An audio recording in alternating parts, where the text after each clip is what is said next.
नमस्कार दोस्तों। पुराने वक्तों का जिक्र है कि एक शिकारी था, लेकिन वह दूसरे शिकारियों की तरह नहीं था। उसने अपनी पूरी जिंदगी में कभी किसी जानवर को नहीं मारा था। वह किसी जानदार को मारने के लिए हाथ ही नहीं उठा सकता था। उसके पास एक जाल था और एक बांसुरी, जिस पर वह बहुत सुरीली धुनें बजाया करता था। वह रोजाना जंगल में जाता, जाल बिछाता और जाल से कुछ दूर जाकर बांसुरी बजाने लगता।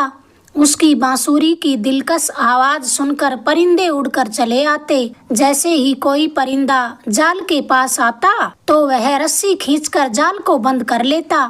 फिर वह उन परिंदों को दाना खिलाता, पानी पिलाता, उनकी प्यारी प्यारी आवाजें सुनता।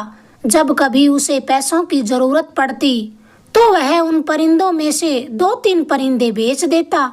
शिकारी का एक बेटा था जिसका नाम सुंदर था। सुंदर अभी छोटा ही था कि एक दिन शिकारी बीमार पड़ गया और उसकी मृत्यु हो गई। सुंदर और उसकी माँ के पास जितने पैसे थे वे जल्दी ही समाप्त हो गए। अब उनके पास खाने के लिए कुछ न बचा था। जिंदगी बड़ी मुश्किल से गुजरने लगी। सुंदर छोटा था मगर बहुत ही हिम्मत और सब्र वाला लड़का था। काम काज करने में अपनी माँ की मदद करता और बाकी समय जंगल चला जाता, जहाँ उसके बापू परिंदे पकड़ा करता था। एक रोज उसने अपनी माँ से कहा, माँ, मैं अब बच्चा नहीं रहा, 16 साल का हो गया हूँ। आपने खूब काम कर लिया। अब आप मुझे बापू का जाल और बांसुरी ला दीजिए। कल से मैं भी जंगल जाकर परिंदे पकड़ूंगा। उसकी माँ जानती थी कि वह बड़ा ही बहादुर लड़का है और जंगल का चप्पा चप्पा उसने देख रखा है। इसलिए माँ ने बांसुरी और जाल लाकर उसे दे दिया।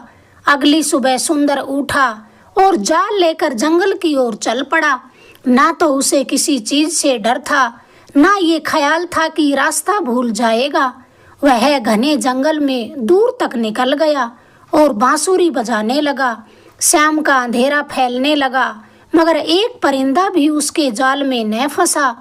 अंत में थका हारा खाली हाथ घर लौट आया। उसकी माँ जानती थी कि परिंदे पकड़ना इतना आसान काम नहीं है कि कोई एक ही दिन में ये काम सीख ले। उसने अपने बेटे को प्यार से समझाया कि बेटे, तुम्हारे बापू भी परिंदे पकड़ने में जल्दी ही माहिर नहीं हो गए थे। अभी तुम्हें इस काम को सीखने में बहुत समय लगेगा, मेहनत करनी होगी। सुंदर भी हिम्मत हारने वाला लड़का नहीं था। उसने बड़े धैर्य के साथ ये काम जारी रखा। फिर उसे धीरे धीरे बांसुरी पर धुनें बजाना, अपने आप को परिंदों से छुपाना, बिना हिले डुले सब्र से कई देर तक छुपकर बैठे रहना। और अब परिंदे उसके जाल में फंसने लगे थे। एक दिन उसके जाल में एक सुंदर सा परिंदा फंसा। उसके पंख 7 रंगों के थे। वह खुशी खुशी घर आया और उस परिंदे को पिंजरे में बंद कर दिया। अगली सुबह सुंदर उठा तो ये देखकर हैरान रह गया कि परिंदे ने एक खूबसूरत अंडा दिया हुआ है। वह अंडा भी 7 रंगों का ही था। सुंदर ने सोचा, क्यों ना इस अंडे को बाजार में बेचना चाहिए ताकि कुछ पैसे हाथ तो लगे। जब वह उस अंडे को लेकर बाजार पहुंचा तो एक चालाक लालची दुकानदार की नजर उस पर पड़ गई। सुंदर के हाथ में अंडा देखते ही उसने फौरन आवाज दी, अरे नौजवान, सुनो तो, क्या इस अंडे को बेचना चाहोगे? मैं इसे खरीदने को तैयार हूँ। सुंदर ने कहा, हाँ हाँ, मैं इसे बेचने के लिए लाया हूँ, पर मैं इसके 10 रुपए लेना चाहता हूँ। दुकानदार ने जल्दी से 10 रुपए चुकाए और अंडे को अपने कब्जे में ले लिया। सुंदर घर का जरूरी सामान खरीद कर घर आ गया। अगली सुबह सुंदर ने देखा कि उस परिंदे ने ठीक वैसा ही अंडा फिर से दे रखा है। वह अंडा भी उसने उसी चालाक दुकानदार को बेच दिया। इस तरह वह परिंदा प्रतिदिन एक अंडा देता और सुंदर उस अंडे को उस दुकानदार के यहाँ बेच आता। अब माँ बेटे मजे से जिंदगी बसर करने लगे। एक दिन सुंदर ने सोचा कि यह दुकानदार इन अंडों का आखिर क्या करता होगा। यह सोचकर अगले दिन उसने अंडा दुकानदार को दिया। फिर जब दुकानदार कुछ समय बाद कहीं जाने लगा तो सुंदर उसका पीछा करने लगा। दुकानदार सीधा अंडे को लेकर राजमहल जा पहुंचा। सुंदर समझ गया कि यह मुझसे अंडा खरीदकर राजा को महंगे दामों में बेच देता है। सुंदर ने सोचा कि क्यों न मैं ही राजा के यहाँ अंडा बेच दूं। अगले दिन राजा ने सुंदर को एक अंडे के 100 रुपए दिए। दुकानदार ने देखा कि अब सुंदर उसके यहाँ अंडे बेचने नहीं आता, बल्कि खुद महल में जाकर अंडे राजा के यहाँ बेच आता है। इस पर दुकानदार को बड़ा गुस्सा आया। दुकानदार अब सुंदर को अपना दुश्मन समझने लगा। बौखलाया दुकानदार राजा के पास गया और कहने लगा, महाराज, जो लड़का आपके यहाँ अंडा बेचने आता है उसके पास बेहद सुंदर और अजीब सा परिंदा है। अगर आप उसी को खरीद लें तो महल की शोभा भी बढ़ेगी और आपको अंडे खरीदने की जरूरत भी नहीं होगी। अगले दिन राजा ने सुंदर को हुक्म दिया कि उस परिंदे को यहाँ लेकर आओ। सुंदर समझ गया कि यह चालाक दुकानदार की ही हरकत है, क्योंकि वह राजा तो इतना चालाक भी न था, क्योंकि उस राजा के नन्ही बेटी को यहाँ से 16 वर्ष पहले एक बुढ़िया उठा ले गई थी, जो राजा की उस राजकुमारी की देखभाल करती थी। यह राजा आज तक उस बुढ़िया का पता नहीं लगा पाया। खैर, सुंदर ने भी हिम्मत नहीं हारी। उसने वह परिंदा राजा को सौंप दिया और अपना जाल बांसुरी उठाकर फिर जंगल को जाने लगा। अब तो सुंदर खूब परिंदे पकड़ता, बेचता। दुकानदार ने एक दिन फिर सुंदर से कहा कि तुम मुझे ये परिंदे बेच दिया करो, मगर उसने मना कर दिया। अब दुकानदार को बड़ा गुस्सा आया। उसने राजा के पास जाकर फिर कहा कि महाराज, आप सुंदर से कहो कि इस परिंदे जैसा दूसरा परिंदा लेकर आए, वरना आपका ये परिंदा इसी तरह उदास बैठा रहेगा। अगर दूसरा परिंदा आ गया तो देखना आपका ये परिंदा कितना खुश रहेगा। राजा ने तुरंत सुंदर को बुलाया और आदेश दिया कि मेरे इस परिंदे का ऐसा ही साथी पकड़ कर लाओ, वरना तुम्हारी खैर नहीं है। सुंदर परेशान तो बहुत हुआ, मगर हौसला नहीं टूटने दिया। वह बांसुरी और जाल लेकर जंगल पहुंच गया।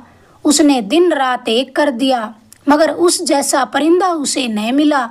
आखिर एक दिन उसकी मेहनत रंग लाई और वैसा ही परिंदा उसके जाल में फंस गया। सुंदर ने उस परिंदे को पकड़ा और जाकर राजा के यहाँ दे दिया। राजा परिंदा लेकर बड़ा खुश हुआ, मगर चालाक दुकानदार को बड़ा गुस्सा आया। उसका ख्याल था कि सुंदर दूसरा परिंदा नहीं ला पाएगा और राजा उसे मरवा देगा। अब तो दुकानदार मन ही मन सुंदर से डरने भी लग गया था। इसलिए उसने फिर राजा के कान भरे कि महाराज, शायद आपको पता नहीं, जो परिंदे सुंदर आपको लाकर देता है उनकी जान एक तरह के विशेष फूल में है। राजा ने कहा, वह कैसे? दुकानदार कहने लगा कि मैंने बड़े बूढ़ों से सुना है कि ये परिंदे साल में एक बार समन का फूल जरूर सूंघते हैं। अगर इन्हें उस फूल की सुगंध न मिले तो ये मर जाते हैं और ये फूल उस काली जादूगरनी के बाग में खिलते हैं। राजा कहने लगा, मगर ये फूल यहाँ कैसे आ सकते हैं? दुकानदार ने कहा, अरे ये काम तो सुंदर आसानी से कर सकता है, क्योंकि वह बहुत बहादुर धैर्यवान लड़का है। राजा ने फिर देरी न की। सुंदर को बुलाकर आदेश दिया कि 20 दिन के अंदर समन का फूल राजमहल में हाजिर करो, वरना तुम्हारी खैर नहीं है। सुंदर समझ गया कि अब राजा से सवाल जवाब करना व्यर्थ है, क्योंकि ये सब किया धरा दुकानदार का ही है। अब सुंदर चिंता में पड़ गया कि अब किया तो क्या किया जाए। तभी उसके दिमाग में एक विचार आया कि कभी कभी उसके बापू एक बूढ़े के पास जाते थे और साथ में वह स्वयं भी जाता था। सुंदर तो तुरंत उसी बूढ़े के पास पहुंचा और उससे सब बात कह सुनाई। फिर पूछा कि क्या कोई समन नाम का फूल होता है जो काली जादूगरनी के बाग में उगता है, जिसको सूंघकर कुछ विशेष परिंदे जिंदा रहते हैं। बूढ़े ने बताया, हाँ बेटा, ये तो सच है कि कुछ परिंदे साल में एक बार जरूर इस फूल को सूंघते हैं। सुंदर ने पूछा, अगर मैं उस बाग में यह फूल लेने जाऊं तो क्या परिंदे उस फूल के पीछे पीछे आएंगे? बूढ़ा आदमी कहने लगा, हाँ ये भी सच है, मगर उस फूल तक पहुंचना नामुमकिन है। उस बाग का एक ही द्वार है जिसे जादूगरनी के अलावा कोई नहीं खोल सकता। सुंदर ने कहा, आप मुझे बस उस बाग का पता बता दो। बूढ़ा चुप हो गया। बार बार पूछने पर बूढ़े ने कहा, बेटा, वहां जाने वाले बड़े बड़े ताकतवर भी जिंदा नहीं लौटे, इसलिए मैं चाहता हूँ तुम वहां न जाओ। मगर सुंदर की जिद के सामने बूढ़े ने बाग का पता बताना पड़ा। बूढ़े ने ये भी बताया कि कोशिश करना उस जादूगरनी की नजर तुम पर न पड़े। सुंदर ने हर बात को ध्यान से सुना और अगली सुबह फूल की तलाश में निकल पड़ा। 3 दिन रात चलने के बाद वह उस बाग तक जा पहुंचा। बाग का द्वार बड़ी बड़ी चट्टानों को मिलाकर बनाया गया था। वह चुपके से दरवाजे के पास ही छुपकर बैठ गया। 2 दिन तक बैठा रहा। तीसरे दिन उसे कुछ हलचल सी महसूस हुई। वह समझ गया कि जरूर अब ये दरवाजा खुलने वाला है। तभी उसके पास से काली लंबे बालों वाली डरावनी सूरत की बुढ़िया गुजरी। सुंदर को ऐसा लगा जैसे कोई भूचाल सा आ गया हो। बुढ़िया ने बाग का दरवाजा खोला। सुंदर भी सांस रोके दबे पांव उसके पीछे पीछे चलने लगा। बाग के अंदर जाते ही सुंदर एक पेड़ के पीछे छिप गया। अब तो वह बिना हिले डुले बहुत देर तक छुपकर रह सकता था। बुढ़िया को सुंदर की भनक तक न पड़ी कि कोई उसके पीछे पीछे भी बाग में आ गया है। बाग बड़ा ही सुंदर था, जहाँ अजीब अजीब रंगों के फूल खिले थे। उनको देखा तो सुंदर दंग रह गया। बाग में ऐसे सुंदर परिंदे भी थे जो उसने पहले कभी नहीं देखे थे। सुंदर पूरी रात वहीं बैठा रहा। फिर जब बुढ़िया शिकार की तलाश में बाग से बाहर चली गई, तभी सुंदर पेड़ के पीछे से निकला और बाग में समन नाम का फूल तलाश करने लगा। मगर वह ठीक से पता न कर पाया कि समन नाम का फूल कौन सा है। बाग में घूमते घूमते उसे एक कुटिया नजर आई। सुंदर उसके अंदर घुस गया तो उसमें सुरंग नुमा रास्ता बना हुआ था। सुंदर बिना किसी हिचक के उस रास्ते पर चलने लगा। लगातार वह 2 घंटे टेढ़े मेढ़े रास्ते पर चलता रहा। तभी उसे किसी के सिसकने की आवाज आई। वह उस आवाज की तरफ गया तो उसने देखा एक जवान लड़की को उसके बालों के साथ पेड़ पर बांध कर लटकाया गया है। वह सुंदर को देखकर कहने लगी, अरे नौजवान, तुम यहाँ कैसे आए हो? जल्दी से यहाँ से भाग जाओ, वरना जिंदा न बचोगे। सुंदर ने कहा, तुम मेरी चिंता छोड़ दो, तुम बताओ तुम कौन हो? लड़की कहने लगी कि मुझे यह बुढ़िया चंदा कहकर बुलाती है। मैंने जब से होश संभाला है तब से मैं यही हूँ। हाँ, एक बार इस बुढ़िया ने बताया था कि मैं किसी राजा की बेटी हूँ, पर शायद यह झूठ बोलती है। सुंदर ने लड़की के बाल खोलकर उसे नीचे उतारा। चंदा ने पूछा, तुम यहाँ क्यों और कैसे आए हो? सुंदर ने शुरू से लेकर के आखिर तक सब बात चंदा को बता दी। चंदा ने कहा, समन नाम के फूल की चिंता तुम मत करो, अब मैं आजाद हूँ। मुझे भी इस बुढ़िया ने कई विद्याएं सिखाई हैं। चंदा फिर जल्दी से सुंदर को लेकर एक सफेद घोड़े के पास जा पहुंची। फिर वे दोनों सफेद घोड़े पर सवार होकर बाग की दूसरी दिशा में पहुंचे। एक सफेद फूल की तरफ इशारा करके चंदा ने कहा, जल्दी से उस फूल को तोड़ लाओ, समय बहुत कम है। बुढ़िया के आने से पहले हमें इस बाग से निकलना होगा। सुंदर ने फिर ऐसा ही किया। घोड़ा सरपट दौड़ता हुआ सुंदर के शहर पहुंचा और सुंदर फूल लेकर राजा के सामने हाजिर हो गया। चंदा को देखते ही राजा हक्का बक्का सा रह गया। रानी जल्दी से चंदा के पास आई और चंदा की ठुड्डी पर बने काले तिल को निहारने लगी। फिर रानी ने कहा, अपने दाएं पैर को ऊपर उठाओ।